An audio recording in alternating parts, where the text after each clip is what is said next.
Why would you save dollars when inflation's running at about 16%? They reported it at 8, but it's really at 16%. So you're going negative 16 on your money? Why would you save dollars? But these idiots, oh, you got to save money, get out of debt. I'm going, wait a minute. The dollar is created via debt. Don't you get that? And the only way they pay it back is via your taxes. Idiot. Can't you get that? So 2022 rolls along. Here we are. And I think you could say the mile marker number 4 is one that most people know about. But it's one that I think has incentivized the speeding up, if you will, of this progression of events. And I'm going to lay out several of them that have happened here this year alone. But, you know, as the world reserve currency, you guys, it's not our job to say who can and can't use it. And that's the biggest mistake you can possibly make. And as the world reserve currency, if you weaponize it the way we did against Russia, you are asking for trouble. And I think the question that I pose to people, and now I'm going to take a step off this for a moment, and I'm going to ask you to think about this. Was it intended or was it unintended? What I mean by that are the consequences intended or unintended. Why do I say that? I say that because our Fed Chairman Powell, I believe, has no intention of being written about in history books as blowing up the American dream. Because in the last 3 years, more money has been created in the last 3 years than in the entire history of the country before. The majority of that money that has been created, or a good portion of it, went into assets where hedge funds can borrow $1 billion at 1%, plow it into equities, plow it into real estate, plow it into cryptocurrencies, make a fortune, pay off the loan with no problem at all, make huge bonuses. And what we've seen over the last 3 years is a massive distortion in asset prices. You could call this the crack up boom in Austrian economics, where massive expansion in credit and lowered interest rates create distortions and misallocations of capital and resources where price discovery is next to impossible. Houses are doubling or tripling in a year. Equity portfolios the same. Cryptocurrencies up 10 times. You've been in finance longer than I have, and you know that's not how markets work. They don't go parabolic like this. And I think a lot of it has to do with the distortions and the misallocations that were created through massive money printing. So I think Fed Chairman Powell has no intention of blowing up the system and getting tough on inflation.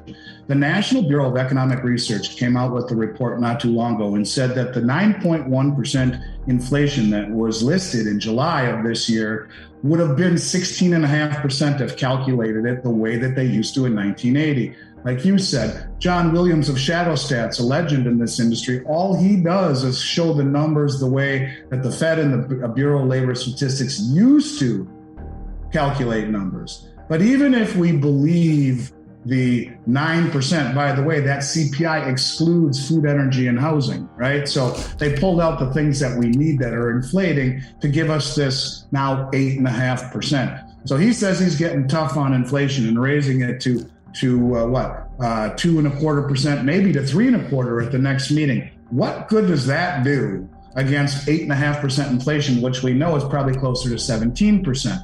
What getting tough on inflation is what Paul Volcker did under the same situation, only when they calculated inflation truthfully.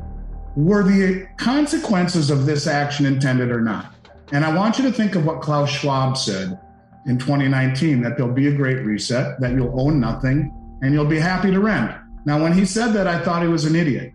But when we get to the end of what I'm talking about here in 2022, we're going to reflect upon that. And so I don't think that he's going to do it. He's not going to get tough on inflation, but how about we create a villain?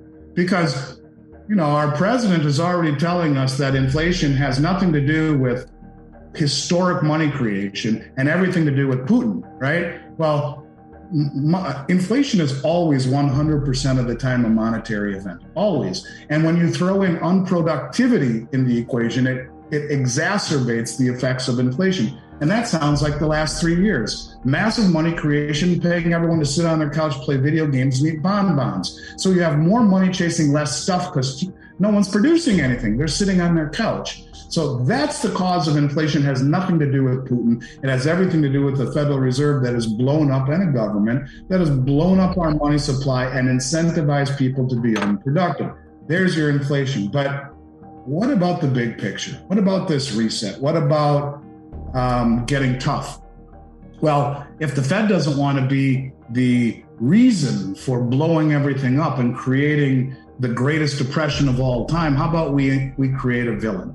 And, I think that the people who are running the ship, they may be nefarious, but they're not stupid. They may be immoral, but they're not idiotic. And if you push the Russians out of SWIFT, if you sanction them, if you freeze their assets here in the States, you have every other country in this group, the BRICS, saying, are we next? Is it coming for us next? You think there's any coincidence that China has sold well over $100 billion in treasuries over the last 7 months? They have their eyes set on Taiwan. I think we push the Russians right into the open arms of the Chinese and their CIPS system, the cross interbank payment system. That is what the SWIFT is. It mirrors the SWIFT. It is their answer to the SWIFT. We push them right into the open arms of this coalesced group. So let's talk about what has happened and think about this. Did they absolutely have no idea that by freezing these assets and sanctioning them, that it wouldn't have severe consequences? I say to people all the time, imagine that the United States is Russia and that Mexico is the Ukraine, and we're in a war with the Ukraine, and Russia freezes us out of SWIFT, sanctions us, takes all of our assets, gives $90 billion to Mexico, provides them with Stinger missiles and drones and the intelligence of where to drop the bombs. Is that not a declaration of war? Sure as hell seems like it to me. But if you don't think that this is going to have profound impact globally, then you're a flippin' moron. And I want to say, in the back of my mind, I can't help but shake that this was an intended exercise on creating a villain and maybe getting this great reset that we're talking about. So let me just take it a little further.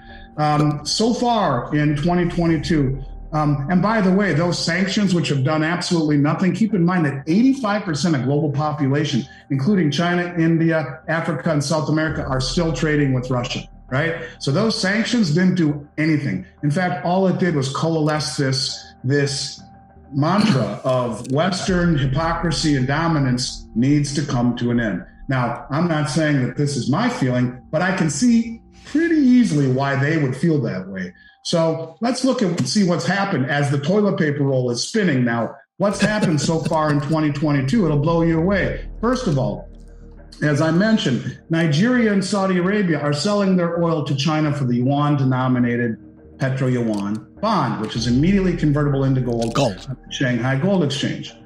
You have the Russian-Iran-India corridor that just came out. This is linking Northwest Russia to the Persian Gulf via the Caspian Sea and Iran.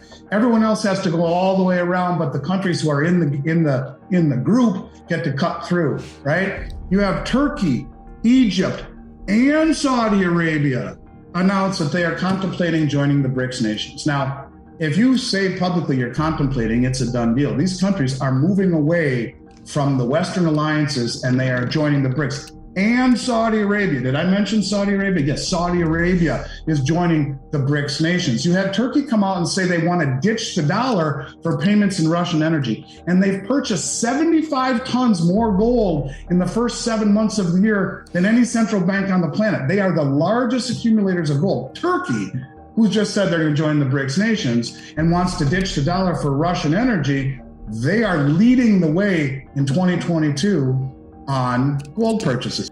You have now 147 countries on the Belt Road, including all of the 13 OPEC countries. All of them are on the Belt Road Initiative.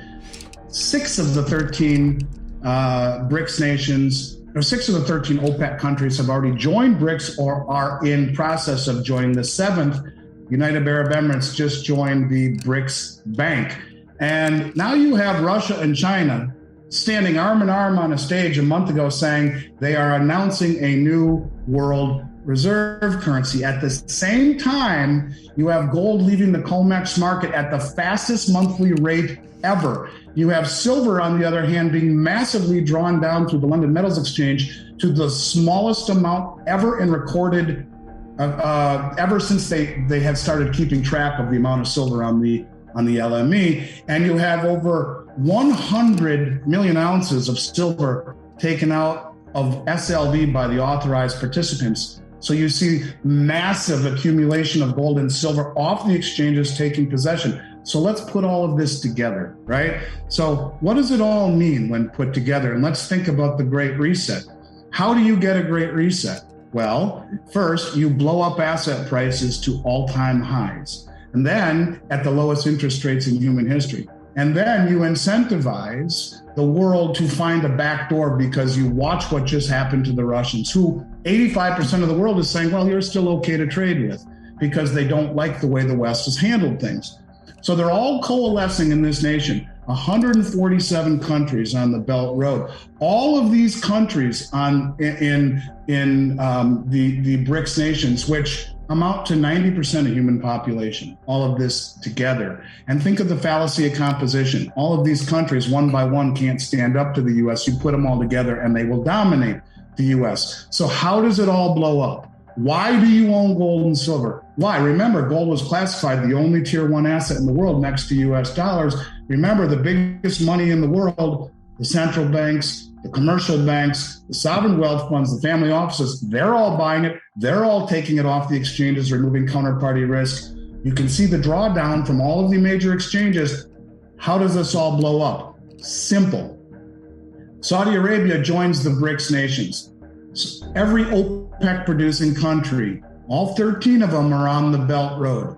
They all sit on a stage with their arms around each other on a Sunday night here in the States, Monday morning, somewhere in China or in Russia or wherever this meeting is. And Saudi Arabia says, hey, US, thank you. It's been a hell of a ride.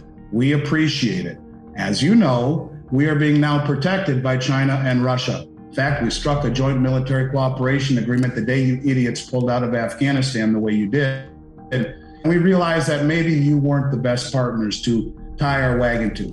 You know, you sent over President Biden to beg for oil. He didn't beg for oil. He hasn't even gone to Mexico or the Texas-Mexico border. He came and asked us to not join the BRICS nations. But we've decided after contemplation that, hey, you know what? It's in our best interest, and all of OPEC, who is on the Belt Road, that we're going to open up energy purchases in other currencies, including the yuan, the rupee, the ruble, maybe euro, gold, and dollars. Like that, it's over. Because what happens? Every country on the planet who has had to own dollars since 1974 dumps them.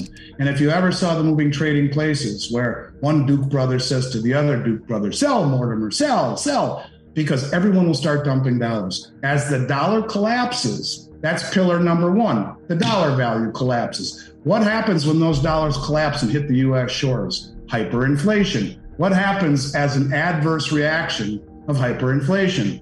Interest rates spike. You have to have higher interest rates to compensate for the loss of purchasing power. There's your villain. There is now, was it intended? Did they know this would happen? When everyone dumps dollars and Saudi Arabia and OPEC say, thanks for the memories, folks, and everyone dumps dollars and interest rates spike, stocks, bonds, real estate at the same time collapse along with the dollar. The four pillars of wealth in this country, stocks, bonds, dollars, and real estate, will all collapse as interest rates spike and as the dollar is globally dumped. And this is your great reset. This is how fragile the system truly is. And this is why you own precious metals. It is not to get rich, it's because we are on the cusp, I believe, of a change. Now, one last piece that I'd like to add to it. Remember, we talked about 75% of human population understanding on the Belt Road this new digital yuan. Well, what is the digital yuan? To me, it is a beta test. Just the other day, and I'm almost done here, just the other day, there was an article that came out by a man named Sergey Glazyev.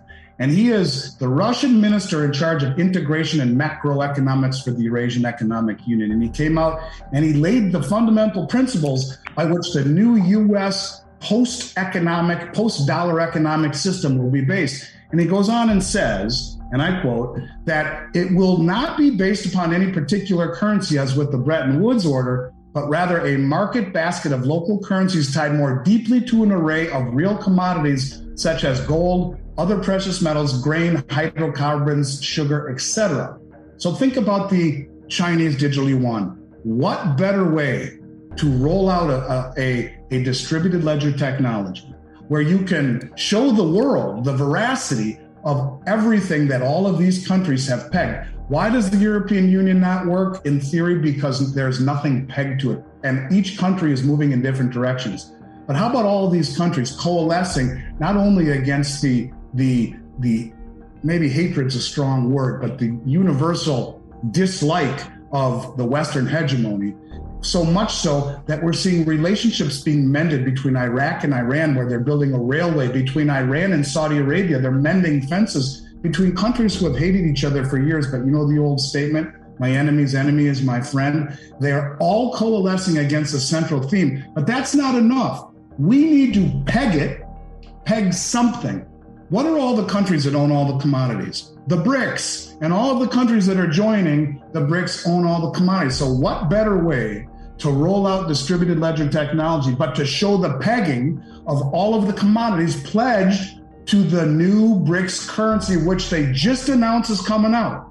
Why is gold tier 1? You tell me. Did they know that this was going to happen? The inevitability and the mathematics of the dollar's demise? Is it going to be the central peg to a new world reserve currency? What better way to show the immutability and the veracity of this pegging, but on a distributed ledger, Chinese digital yuan, which I believe will be the rails to a new system, the rails to the new BRICS system, to the BRICS currency. And when that happens, God help us in this country, because nobody is going to on faulty promises and debt when they can own a currency backed upon nothing but commodities with the veracity and the immutability of said backing shown on a distributed ledger for the entire world to see.